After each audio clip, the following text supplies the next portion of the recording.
Oh muerte, ¿dónde está tu aguijón? Durante siglos, los pensadores han examinado la evidencia de la tumba vacía de Jesús y han llegado a una conclusión importante sobre la resurrección. He aquí una nueva mirada a esa conclusión. Filósofos, sabios y teólogos han especulado durante siglos sobre la cuestión de la vida después de la muerte. Si mueres, ¿volverás a vivir? ¿O mueres a esta vida solo para continuar en otro estado? ¿Es la duración de la vida, por larga o corta que sea, lo único que hay? ¿O hay esperanza más allá de la tumba? Hace más de un siglo, Johannes Brahms describió estas preguntas con las palabras de la Biblia, con música del Requiem alemán.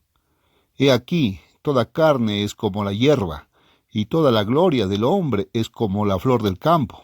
La hierba se secó, y su flor cayó.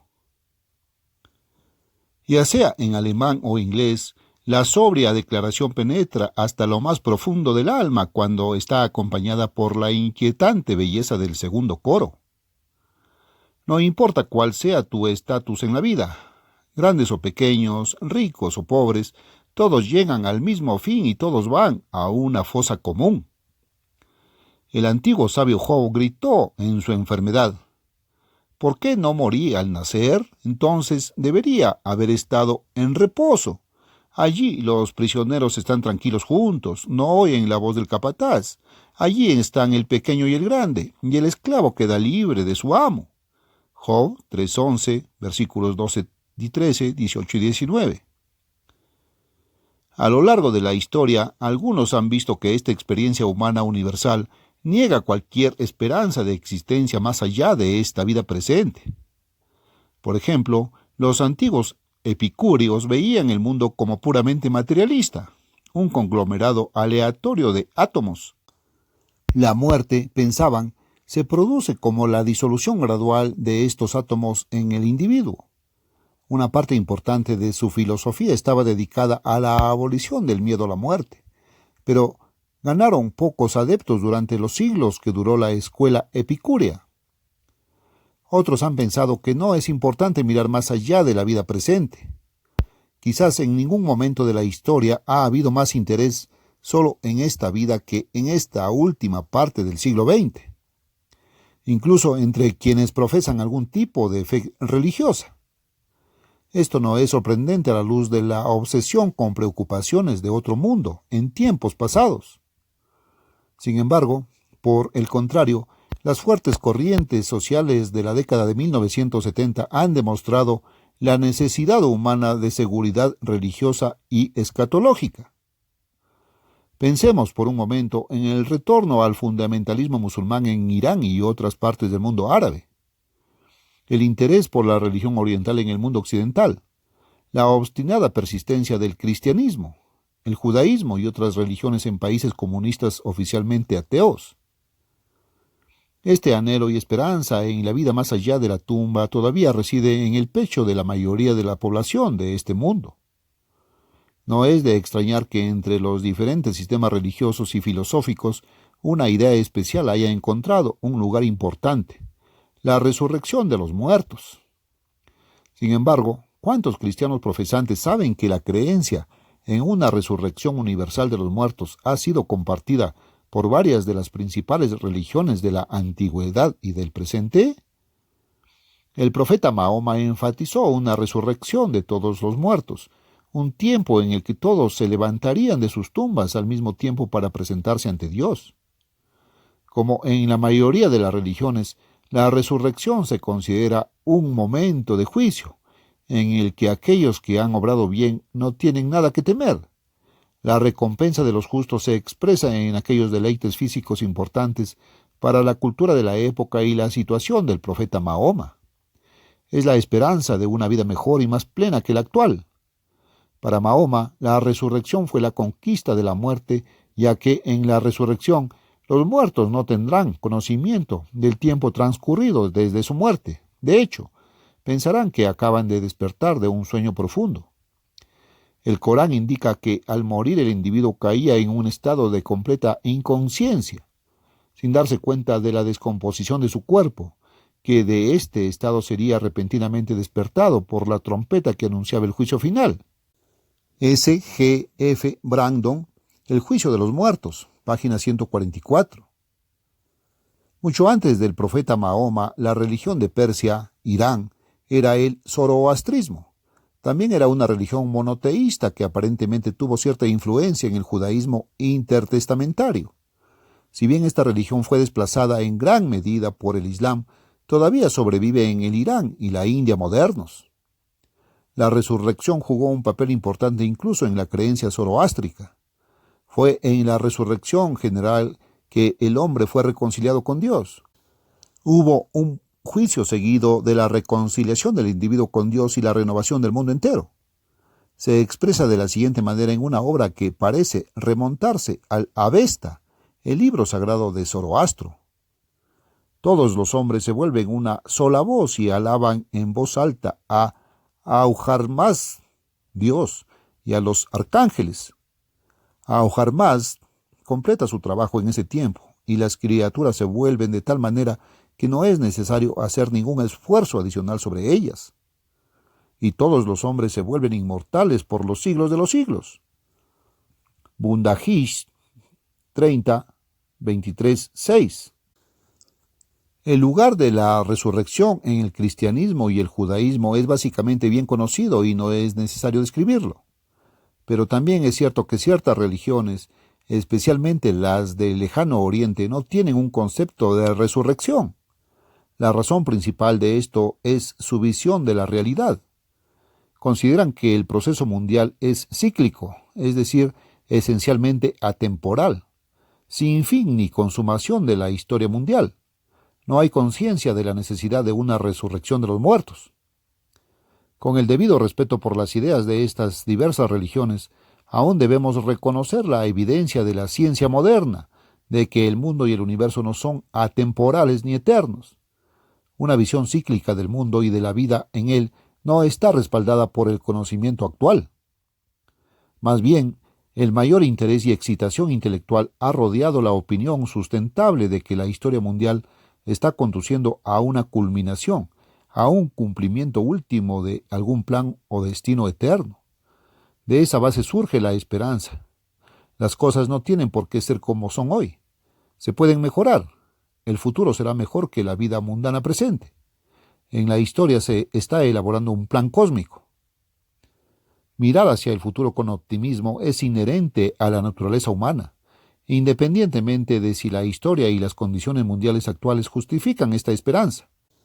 Como escribió el pensador contemporáneo Wolfgang Pannenberg sobre el hombre, todas las demás criaturas viven enteramente en el presente. Todo el interés humano se concentra en el futuro. No es natural que los hombres vivan solo para el hoy. ¿Qué es el hombre? Página 41. Wolfgang Pannenberg es uno de los hombres más provocativos de los últimos tiempos. Su comprensión del cristianismo es intelectual. Filósofo teológico, actualmente ocupa una cátedra en la Universidad de Múnich, en Alemania Occidental. Acabamos de citar sus declaraciones sobre la conciencia del hombre sobre el futuro. El doctor Pannenberg sostiene además que hay algo más allá de la muerte, y la metáfora más apropiada para expresar esto es la resurrección de los muertos. Por el contrario, el doctor Pannenberg sostiene que el concepto de la inmortalidad del alma, tan popular en muchos círculos religiosos, es inapropiado por las siguientes razones. La idea de la inmortalidad del alma proviene de los antiguos griegos. Se basa en una distinción entre cuerpo y alma, concepto que ha sido revocado por la antropología moderna. Además, proponer un alma inmortal no tiene en cuenta la gravedad real de la muerte, porque un alma inmortal significaría que no hay muerte, mientras que la vida más allá de la muerte requiere el resurgimiento del individuo que murió, es decir, una resurrección. La existencia humana solo es posible en comunidad con otros, de modo que, además, es necesaria una resurrección general para la vida verdadera. El doctor Pannenberg reconoce que una resurrección puede presuponer una transformación radical, incluso una nueva creación, por así decirlo. Sin embargo, todavía existe una conexión clara con uno mismo y la vida antes de la muerte. Pero, esta esperanza en una resurrección, en tu resurrección, en la resurrección de toda la humanidad, ¿es solo una esperanza vacía? No, porque existe evidencia de la resurrección. La resurrección de toda la humanidad al final de la historia ha sido anticipada en la resurrección de Jesús. La culminación de la historia es el momento en que Dios saca a todos los muertos de sus tumbas y los hace revivir. Esta es la esperanza de los vivos por sus muertos, y la esperanza con la que los vivos se acercan a su propio fin. Solo hay una esperanza inútil si no hubiera resurrección. Así que ahora miremos la evidencia. Esta evidencia se encuentra en la experiencia de Jesucristo, quien murió en la cruz y fue sepultado ante los ojos de sus discípulos. Se informó que este Jesús fue resucitado de entre los muertos por las mujeres que visitaron la tumba. Según su testimonio inicial, esto es un anticipo de la resurrección final al final de la historia, un verdadero motivo de esperanza. Pero, ¿no es la creencia en la resurrección de Jesús solo una cuestión de fe? El doctor Pannenberg tiene plenamente en cuenta el escepticismo del investigador histórico. Los historiadores generalmente considerarían insuficientes los relatos de los evangelios porque generalmente están fechados algunos años después de la muerte de Jesús. El doctor Pannenberg acepta este escepticismo con una excepción. Algunos investigadores, señala, excluirían desde el principio la posibilidad de una resurrección por considerarla contraria a la ley física. El doctor Pannenberg sostiene que esto es ilegítimo ya que sustituye el dogma por un argumento sólido y además es contrario a la cautela de muchos científicos físicos sobre fenómenos inusuales. El doctor Pannenberg sostiene que hay dos corrientes de evidencia en la literatura cristiana primitiva que resisten el escrutinio de la crítica histórica. 1. Las apariciones de Jesús resucitado a sus discípulos.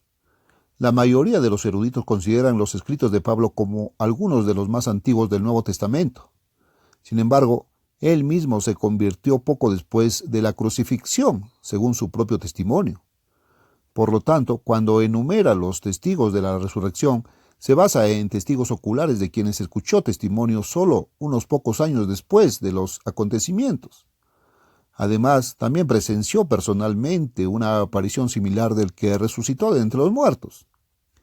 A pesar de los intentos de psicologizarlos, no hay otra explicación para estas apariciones a tantas personas durante un periodo prolongado de tiempo que una manifestación real del Señor resucitado. El fenómeno del engaño masivo es inaplicable aquí. 2. La tumba vacía.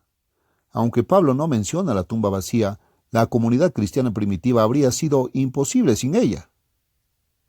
La fe de los discípulos había sido destrozada por la crucifixión. Robar el cuerpo no habría conseguido nada. Tampoco habría explicado su disposición posterior a morir por su fe. La polémica farisea no negaba la tumba vacía, más bien intentó explicarlo como un robo del cuerpo por parte de los discípulos. Por lo tanto, no hay evidencia temprana que contradiga la tumba vacía ni por parte de los discípulos ni de los enemigos. La existencia misma del cristianismo primitivo se basa en la evidencia de la tumba vacía. La consideración de la situación histórica de la primera comunidad en Jerusalén no puede entenderse sin que la tumba haya sido encontrada vacía. Pannenberg, ¿Jesús realmente resucitó de entre los muertos? Diálogo 4, 1965, 134. La muerte se revela así como ya conquistada. Fue conquistada por Jesús de Nazaret mediante el poder de Dios. La muerte sigue siendo nuestro enemigo. Moriremos. Sin embargo, ese no es el final. La resurrección de Jesús ya anticipó y confirmó la esperanza y la promesa de la resurrección de todos los muertos al final de la historia humana. Sin esta evidencia, nuestra esperanza, nuestra fe, no sería más que una ilusión. Ahora bien, además de la fe, hay evidencia histórica abierta a la investigación científica. Como lo expresa con tan intensa emoción el sexto coro del Requiem de Johannes Brahms en 1 Corintios 15. He aquí, os digo un misterio, no todos dormiremos, pero todos seremos transformados en un momento, en un abrir y cerrar de ojos, al sonido de la última trompeta, porque he aquí, se tocará la trompeta y los muertos resucitarán incorruptibles, y todos seremos transformados. Entonces se cumplirá la palabra que está escrita. Sorbida es la muerte en la victoria. Oh muerte, ¿dónde está tu aguijón?